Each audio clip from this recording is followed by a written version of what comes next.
Craven?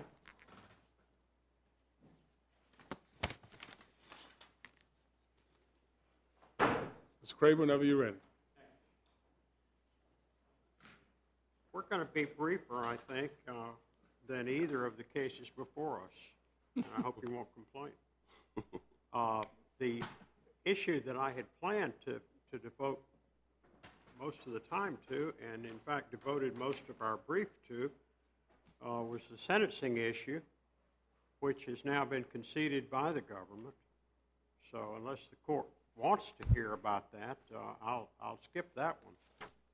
At this stage, the government filed a Rule 28J letter day before yesterday and essentially conceded that issue and took the position that the case should be remanded to the district court for resentencing. What would be the nature of the remand? It would be. And are you speaking for both defendants? I am speaking for both defendants, and the government now is in agreement with us. The government wants it remanded because of a lane. I had argued that it should be remanded because of. I had argued that the court should follow the Ninth Circuit decision in Major, M-A-J-O-R, but whichever one of those avenues the court took would reach the same result. It would be remanded for resentencing and would save these two young men 2 to 3 years. That's all. But 2 to 3 years. Well, I thought the government actually was saying this is not a pure Elaine problem, but that,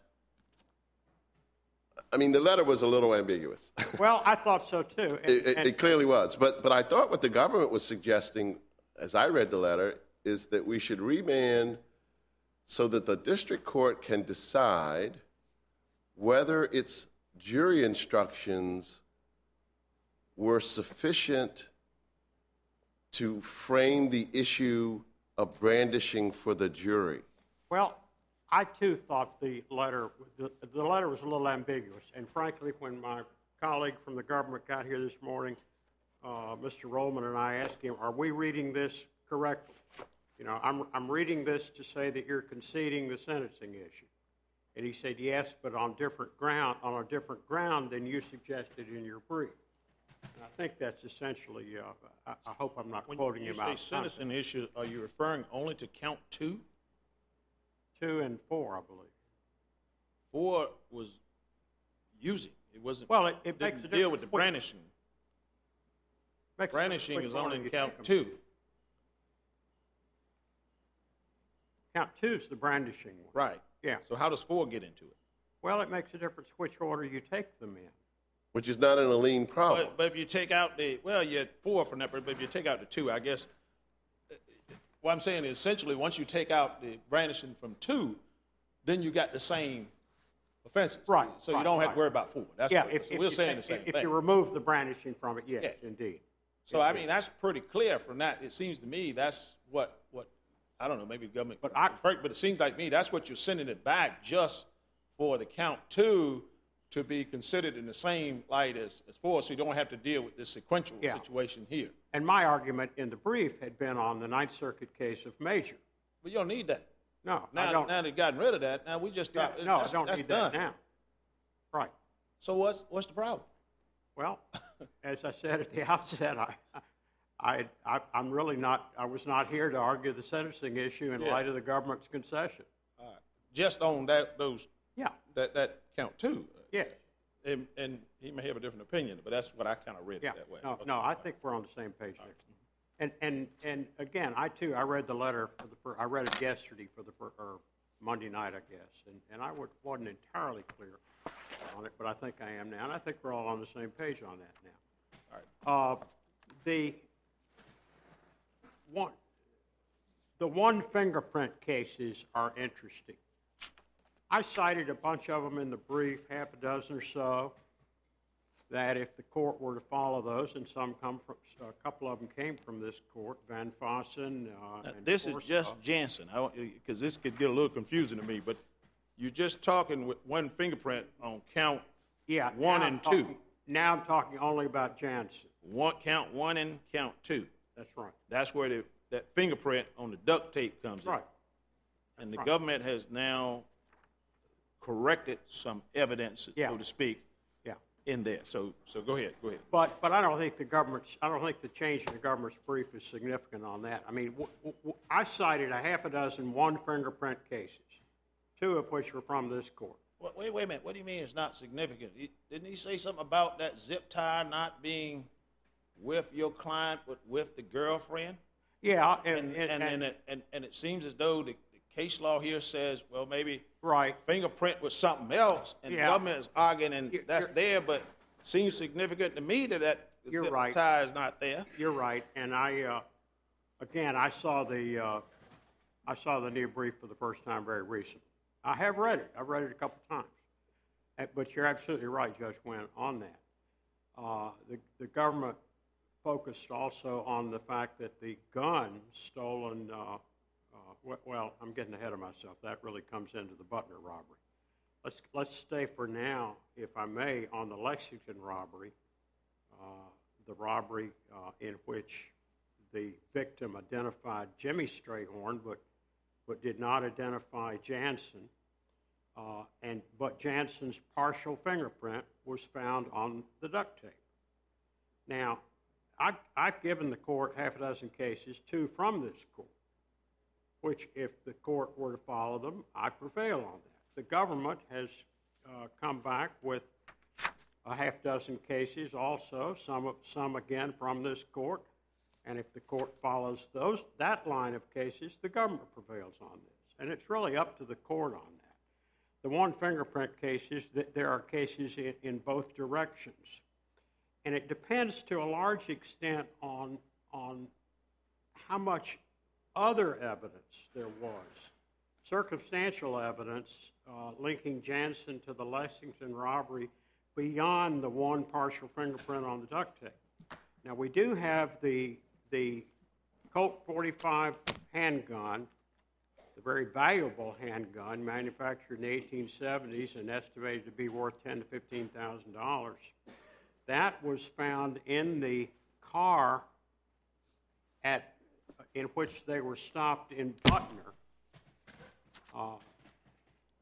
later on. And that car belonged to Thania Woodcock. It was not Janson's car. There was evidence of Janson's DNA on it, and I can't deny that. And it was stolen from the coin shop in Lexington in the robbery that we know Jimmy Strayhorn participated in. That is really, and there were coins in a shoebox that Jimmy had talked about in the jail phone calls. And why in the world they didn't stop and think, gosh, they're recording these jail phone calls. I mean, it's simply remarkable. Actually, I thought that the best evidence, not the best evidence, the evidence that was very powerfully in your client's favor, Janson, was that post-arrest recorded conversation. I think so. I mean, I haven't heard the tape, but as I read the transcript, I don't know, it just seems to cut very differently from the way the government wants it to cut. Well, I think you're right. And Janson was only on 3 of the jail phone calls. Right. Only 3. And the officer who in his testimony said he spent dozens of hours listening to those calls and analyzing them, and there were many, many, many such calls. I'm not sure we even know how many, but they went on for several hours. He testified that Jimmy Strayhorn and Thania Woodcock were not at all happy about Janson's reaction to this idea of committing the coin shop robbery in Butner. And and it's not hard to read the phone calls, to read the phone conversations in which Janson participated, and conclude that, I'm willing to go to Butner and try to sell these guns and coins, but a robbery, no thank you. So you started out with this whole fingerprint thing, and you mentioned seems to concede there are two line of cases here. There are. There's your line of case that essentially says what? Well, Van Vossen, well, first of all, the Ninth Circuit case, Mike's against Borg, the habeas appeal in which the guy's murder conviction was reversed in California, the court said that the record must contain sufficient evidence from which the trier of fact could reasonably infer that the fingerprints were in fact impressed at the time and not at some earlier date. The fingerprint analyst in this case testified that he didn't have a fathom of an idea when that fingerprint got on the duct tape. Could have been a long time before. Could, in theory, have been years before. So what's we have the other line of cases? So we've got no evidence on when, and the same thing with this court's decision in Corso.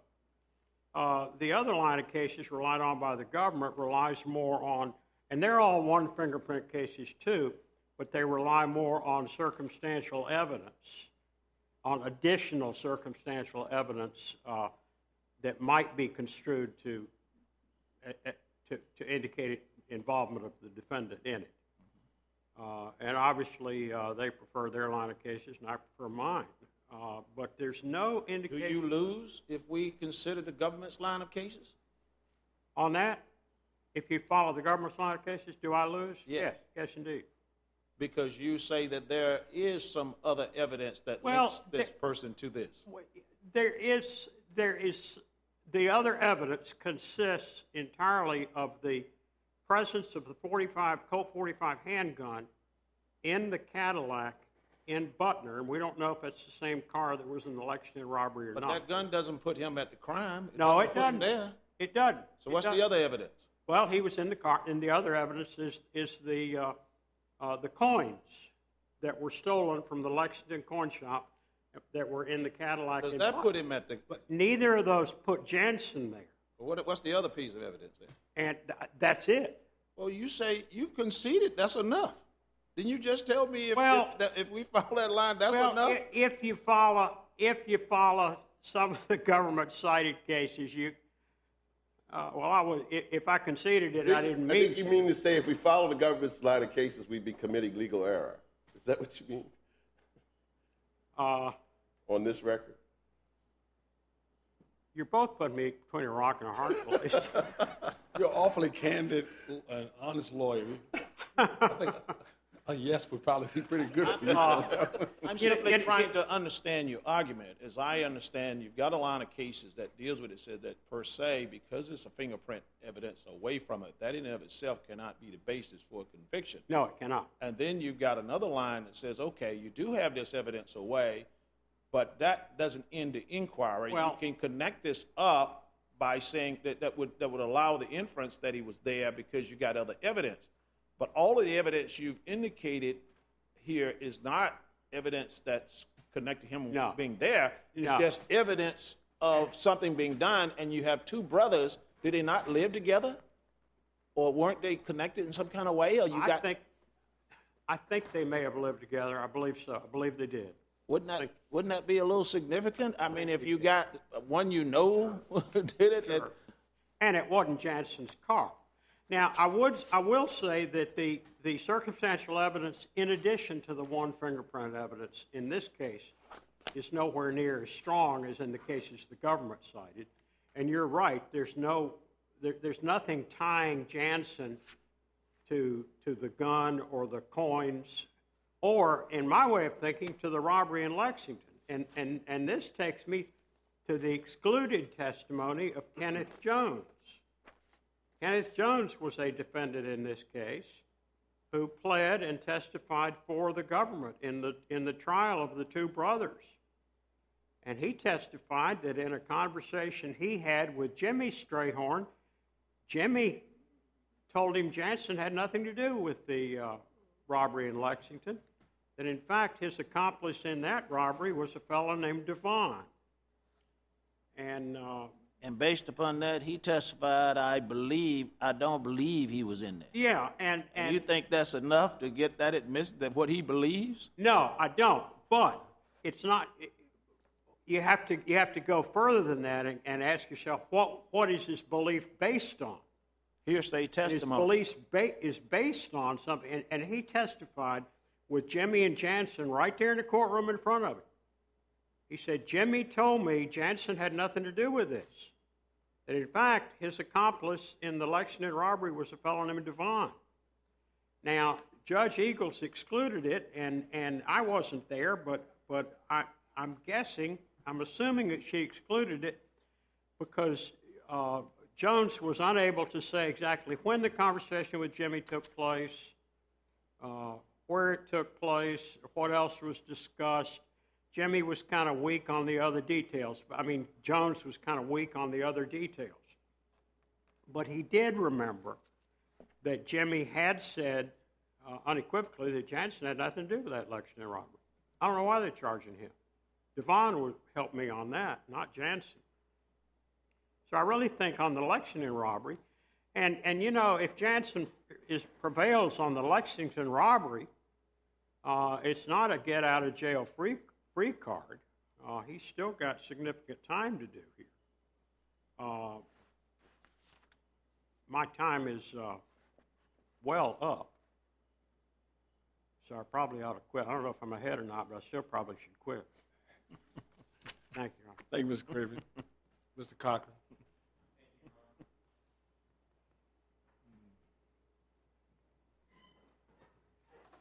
Mr.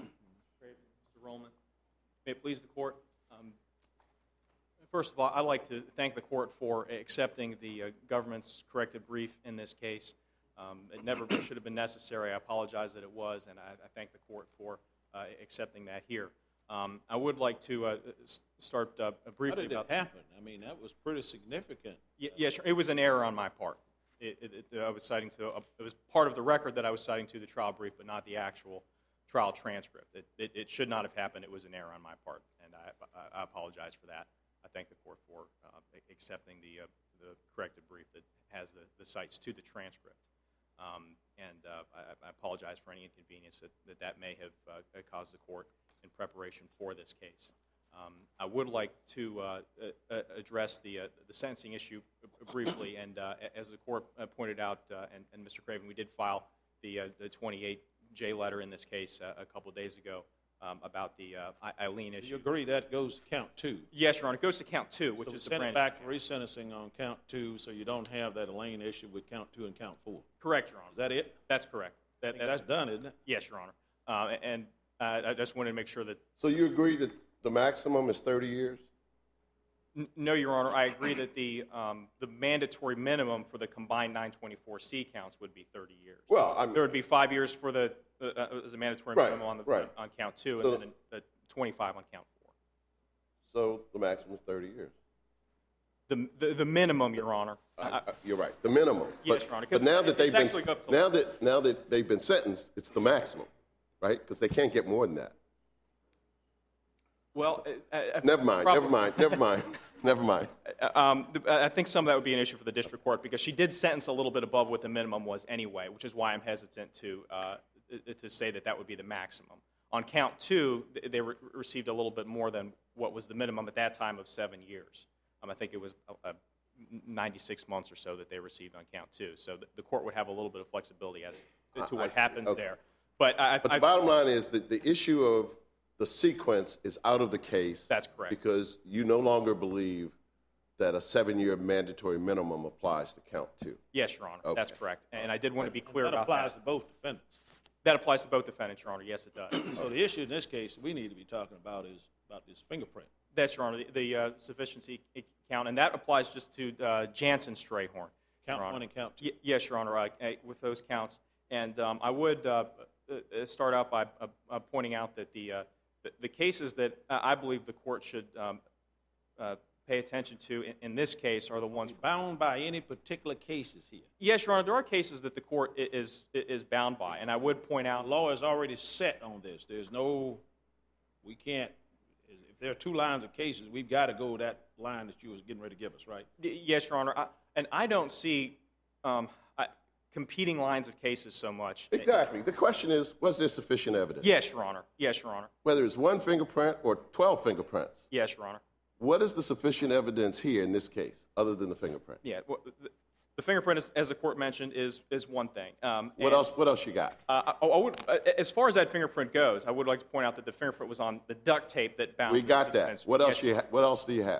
the Colt Peacemaker that Janson Strayhorn was found to be in possession of during the Stolen in the second robbery. earlier It was robbery. stolen from the initial robbery. It was a unique firearm that was stolen from the initial robbery. Okay. And also, Your Honor, the car that was being driven, which was co-defendant Woodcock's car, Right. was a white-colored Cadillac.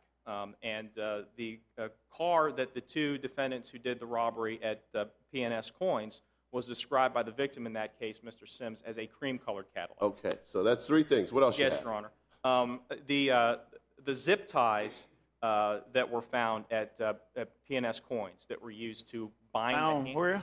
That were found. There are two zip ties in this case that I'll be talking about, Your Honor, so I don't want to confuse the court on that. Right. But there's one set of zip ties that was found at the robbery of P&S Coins that was cut from the hands of the victim in that case, and the defendant Jimmy Strayhorn's DNA was found on that, not Janson Strayhorn, but Jimmy Strayhorn's DNA was found on that.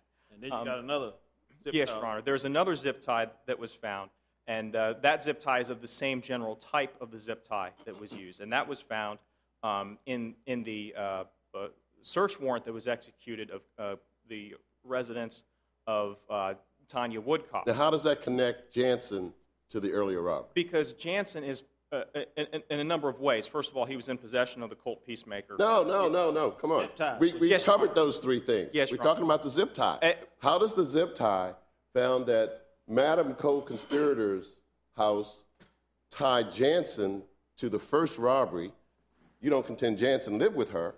No, Your Honor, she didn't. he Okay, did so not. how does that zip tie Janson to the first robbery? Because in the phone calls, Miss Woodcock is a co-defendant in the case. She's a Right. co-conspirator in the case. Right. So the fact that she would have a similar zip tie in her house, and that her car was used in the robbery that they were going to commit in Butner, they were borrowing her car, and she was a significant part of the plan. It's certainly significant. It's not the most significant. How does any of that tie Janson to the first robbery? Because they were only in the limited aspect that they were all co-defendants. It's not the strongest piece of evidence in the case, but it is evidence in the case nonetheless. Okay, what else you got? I would also point out to the court some other items that were recovered from the Cadillac when. Well, they were stopped. everything's in the Cadillac, and Janson's in the Cadillac. Yes, Your Honor. Okay, so And there were. but how does Janson being in the Cadillac for the conspiracy of the Butner robbery tie him to the earlier robbery? Because he's in possession of a firearm that was. We part of already Rose's- covered that. Yes, Your Honor. We've but- already covered that. Yes, Your Honor, but that's significant, and it's a similar car. And But it doesn't become more significant just because you repeat it. I'm trying to understand your list yes, Your Honor. of circumstantial evidence. Yes, Your Honor. So what else you I'd like got? to move on. Also, the modus operandi in both of the robberies is similar. In the P&S Coins robbery, the one where the fingerprint was left behind in the duct tape in Lexington, there were the two males who went into the robbery and did the business. They began their interaction with the Was victim. there a third wheel man in the first robbery? There are two people who went into the store, Your Honor. Right. And Was there a third man who was the wheel man? No, Your Honor, not that we're aware of. Okay. Now, isn't there evidence in the record that Janson did not intend to go into the Butner robbery? There is one part of the phone call, Your Honor. Yeah, he says, I'm not going in. He says, I'm going to get some other people to go in, but I don't want to go in and see the man, I think is the way he phrases it, or something Right. along those lines. Right. And that was a part of the conversation. But in the end, they were only able to come up with one other person, and that was Kenny Jones, who also testified in this case. And I think that the similarities in the modus operandi of the robbery that was carried out and the robbery that was going to be carried out is certainly significant in this case as far as the circumstantial evidence goes, because they began their interaction with the victim in that robbery by speaking to him about coins to make it appear as though they were there for legitimate business. And then one of the defendants took out a gun, pointed it at his head, and they bound him up and stole items from his store. And during the phone calls that Jimmy Strayhorn was having when he was planning the robbery with Ms. Woodcock, is he said, make sure that they know to go in there and to have a coin or bring something in there with them and talk to them like as though they're going to start doing business. Janson wasn't a part of that conversation. I don't believe he was, Your Honor, but they were all talking to each other, and so I think that certainly is significant. And they did have in the car with them, there was a roll of $2 bills, there were various old coins, so they had items that could be used for that purpose that were along with them. I do think, Your Honor, there were a few other items that were found in the search of Ms. Woodcock's residence that are interesting to the court. In this case, there was a coin that was found that the victim from the P&S robbery was able to identify as having come from his store. See, there's no question you had sufficient evidence against her. Yes, Your Honor. The question here is, did you have sufficient evidence against him being Janson? Yes, Your Honor, and I agree that evidence isn't as strong as, say, like the Colt revolver is, or the fingerprint. I'm not sure how strong the Colt revolver evidence is. There's no question you could find a lot of federal judges who would say, if you're in possession of stolen property, for some federal judges, that's enough to prove you were involved in the theft, and some state judges. But for a lot of judges, that's not going to be enough, mere possession. And here you have the gun in the car, not on the personal possession, in the personal possession of Janson. So I'm not sure how far the presence of the gun from the first robbery gets you. Yes. Maybe you want to address that. Yes, Your Honor. And for starters, I think it's important to point out that we're reviewing the evidence in the light most favorable to the government in this case.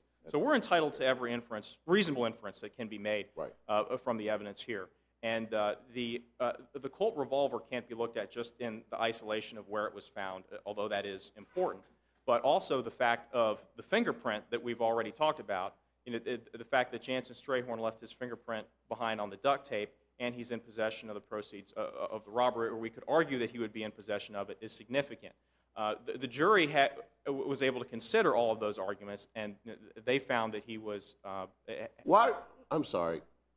This Colt revolver was stolen in the first... Yes, Your Honor. And I think Mr. Craven said it was worth several $1,000s. Yes, Your Honor. Why wouldn't they have used the weapon that was used in the first robbery in the Butner robbery? And I addressed this in the brief, Your Honor, as well. Remind us. There is no evidence in the record that the defendants knew what they had in terms of this firearm. It's a rare firearm. No, my question is, they did use a firearm in the Lexington robbery. Yes, Your Honor. They had a firearm when they did that robbery, whoever they were. Yes, Your Honor. Why wouldn't they have used that firearm in the Butner robbery? Your Honor, there were two firearms that were in the car with them. There's the firearm that we've been talking about was the firearm that was stolen, the Colt Peacemaker. That's right. And then there was a second firearm, which was also a Colt, but a different firearm, a Colt Trooper in .357 caliber that was in another bag that was also in the back passenger area of the car. And the victim of the original robbery was able to identify it as a large revolver that was pointed at him, something along those lines. So you think that might have been the gun? It may have been the gun, but we can't say specifically that it was. But the short answer is they had a gun similar to the one that was used in the robbery. Why do you think one gun would have been hidden in the car and the other gun was not, if I have those facts right? They were both in bags. They were in different bags that were in the back seat of the car. And the co-defendant, Jones, who was in the passenger seat of the car, had ammunition in his sock that would have functioned in the gun that was, the other gun that was recovered, the Colt .357. So I think that's an important point. The stolen Colt was loaded? No, Your Honor, the stolen Colt was not loaded. Neither gun was loaded when it was found. There was live ammunition on the one co-defendant, Mr. Jones, but neither gun was actually loaded. The point that I was making also about the gun, and I don't know if Your Honor was asking specifically about this or not, but there's no evidence that the defendants knew that the Colt peacemaker that they had was in fact a collectible item and was of value. You know, you probably have to be a gun collector to know something like that. You know, we had an expert from ATF testify about what the gun was and its value. And there's nothing from those calls when they were trying to come up with ways to come up with money to get Jimmy Strayhorn out of jail where they're aware that this gun is now, valuable. Janson was in a photo array, correct? Yes, Your Honor, he was. And negative result? That's correct. That's correct. There's not a good identification. So you think, is there anything else we haven't left out, that we've left out? I would also point out, and this goes along with the modus operandi, Your Honor, is that the evidence in the Butner robbery is overwhelming, and the conspiracy that was done was including Jimmy Strayhorn and Janson Strayhorn to commit that offense. And Jimmy Strayhorn is, without question, the person who was involved in the first robbery. And he was convicted on that, and there's no challenges. I'm trying to focus on Janson. Yes, Your Honor. So is there anything else on Janson on the first robbery? I would point out to the court that he was planning the same robbery with the person who had done the second robbery, who had done the first robbery also. And that's probative evidence of his involvement in the first robbery? It is, Your Honor. Is the fact that it's his brother, is that probative evidence that he was involved in the first robbery? I don't think necessarily that they're brothers, more so that they're co-conspirators, I would say, would be more important. I would point out, Your Honor, that they did not live together. Right, okay. So all of what you've now summarized, and I appreciate that, is sufficient to prove beyond a reasonable doubt that Janson was involved in the first robbery? Yes, Your Honor, without question. And when you look at the cases from this circuit that deal with fingerprint evidence, on movable objects. And the times where this court has said that the evidence was not sufficient were cases where the evidence that the government had and the only evidence that the government... Let me ask you about that. Yes, Your Honor. Make sure you got to start with the first base, and that is that you are dealing with fingerprint evidence on a movable object. So that indicates that is no evidence of when it was put on that tape. There's no evidence of that. Is that correct? There's no direct evidence of when it was put there, Your Honor, I would say. There's no evidence as to when it was put on the tape. Yes, Your Honor. Theoretically, it could have been put on at any time. There's some evidence that makes it look bad and makes it look like it's possible and in light most favorable, but does that add up to be evidence that's sufficient to find beyond a reasonable doubt? You have to stay with that standard. This in light most favorable gets you the evidence, but once you get that evidence has to be sufficient to withstand the higher burden here, correct? Beyond a reasonable doubt, and you don't have evidence that he's at the scene based upon the tape because the tape is movable. Just on the tape itself, Your Honor. First of all, I would say it's important to note that the tape isn't just a roll of duct tape that was found at the scene. It was the actual tape that bound the victim's legs and was cut from his legs. And I think that there's some probative value to that that the court should look at. But the cases where this court has found that from a legal standpoint that fingerprint evidence on a movable object was insufficient were cases where the only evidence that existed against that defendant was the fingerprint on the movable object. And there are other cases where even circumstantial evidence... I don't even think a case like that reaches us.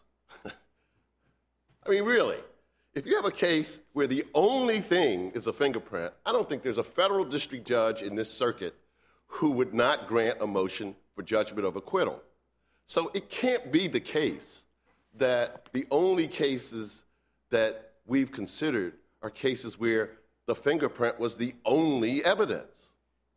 Right? Yes, Your Honor. I mean, and let me make that clear. Look, I'm as guilty as anybody of overstating things, perhaps. But, I mean, obviously, for a federal district judge to deny a motion for judgment of acquittal at the close of the government's case, there's going to be enough there for that judge to say, I think it's sufficient. And the case comes up here, we take a look at it, exercising our responsibilities, we may, from time to time, reach a different conclusion. So there's always going to be evidence to persuade at least one judge that the evidence is sufficient, right?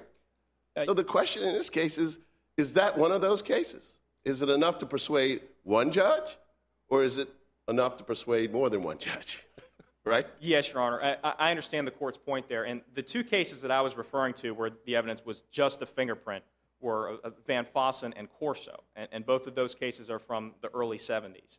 And I haven't seen another case that has come up on appeal since then where the evidence was, as the Honor just said. Now, were they both drug cases? No.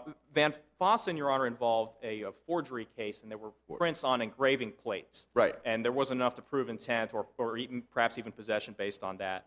And then Corso involved a breaking and entering case where there were prints that were left on a matchbook that was used to jam a lock. And if you read those cases, there really is practically nothing else. I mean, I think in one of those cases, someone tried to spend some money afterwards or something like that. And it wasn't. It really wasn't a lot. There wasn't a lot. There's much more in this case. And the other cases that have been dealt with since then, where there's some evidence, and sometimes it's just circumstantial evidence, but it's been held to be enough. And it's important, I think, to note that the law does not differentiate between direct evidence and circumstantial evidence when it comes to the weight that they're given in this case. We are entitled to every reasonable inference that can be made based on the evidence, and a lot of the things that we're talking about today are things that were argued to the jury in closing arguments by both sides, and the jury found that it was sufficient in this case, and the evidence that's been presented here is certainly. What did the judge say when denying the motion for judgment? Do you recall, or? I remember that she denied the motion, Your Honor. But did she say anything? Did she express doubt or concern or skepticism or? No, Your Honor. There was said denied. It was denied. There was no doubt or concern or skepticism on her part. And thank you, Your Honor. And for the reasons, I see my time is about up here. For the reasons presented at oral argument on brief, I'd ask that the court be remanded for the specific issue of resentencing on count 2. And I'd ask that the district court be affirmed on the other grounds. Thank you. Thank you, Mr. Cochran. Mr. Craven, you have a little time left. Your Honor, just a few things.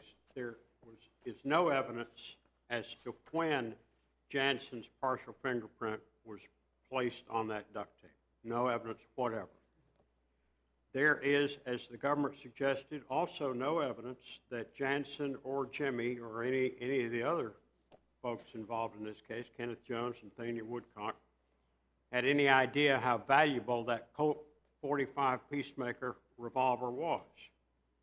We now know that it's valued at something between $10,000 and $15,000. So it could have, if sold, have produced a nice sum of money that might have helped get Jimmy out of jail. There is no evidence, however, that they didn't know how much it was worth. Maybe they all watch Antiques Roadshow as I do. Maybe they did know what it was worth. We can only speculate there. Also, I want to emphasize, as Judge Davis, and Judge Davis helped me emphasize it a few minutes ago, that the victim in the Lexington coin robbery was shown a photo array, and he picked Jimmy out. He didn't have any trouble picking Jimmy out. But he sure didn't find Janson in there. He didn't pick Janson out at all. And finally, and I hope this isn't muddying the waters some more, I thought we were all on the same page, but I was just looking at the Rule 28 letter filed day before yesterday, and the last sentence of it says that the government requests this court remand for consideration in light of Elaine as to counts 2 and 4. So, again, we're going back and forth on that, and I admit I find it confusing. So there we have it. Certainly the court should remand for some degree of reconsideration on at least count 2. And I believe that Janson. You got to consider count 4 with Elaine because you needed 2 counts. You Yeah. needed the use and you need the brandishing. Well, maybe take that's away what- the brandishing of count 2. You're Maybe only that- just dealing with count 2. Maybe that's what I don't know what the problem is. That's probably what they meant in the letter. So, What else could it mean? well, I suppose, but you know, as one of the courts said earlier that they found the letter ambiguous, and I did too. I think Mr. Cochran made it clear on the record that the 7-year sentence, mandatory minimum sentence, is no longer in play. So we are on the same page on that. That was very clear. Yeah, and I think Janson should be relieved of responsibility for the Lexington robbery. I think absolutely that's the case. Right. And I'll quit again unless the court has any further questions. I don't think there are further questions. Mr. Craven, we note that you have been court appointed. We'd like to especially thank you for your service. Thank you, sir. Indeed, a service to the court. And also, we'd like to thank Mr. Cochran. Well, you're steeped in Fourth Circuit history for many ways, consanguinely. I'll tell you what they paid then. It was $10 an hour for out of court and $15 for in court. Never mind. Which inflation adjusted is probably more than they pay today. You want to take a break? I'm okay. You okay with that? Fine. All right, we're going to come down Greek Council and then attend to our last case for the day.